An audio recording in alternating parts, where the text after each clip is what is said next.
శ్రీకాకుళం జిల్లా టెక్కలిలో రోజురోజుకు దొంగతనాలు అధికమవుతున్నాయి. పగలు రాత్రి తేడా లేకుండా దొంగలు హల్చల్ చేస్తున్నారు.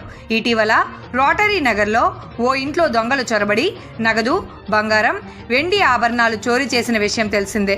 తాజాగా ఆదివారం రాత్రి టెక్కలిలో ఓ ఫోటో స్టూడియోలోకి గుర్తు తెలియని వ్యక్తి చొరబడి చోరీకి ప్రయత్నం చేసిన దృశ్యాలు సీసీ కెమెరాల్లో నమోదయ్యాయి. ఘటనపై సోమవారం ఉదయం 11:30 గంటలకు పోలీసులు కేసు నమోదు చేసి దర్యాప్తు చేస్తున్నారు.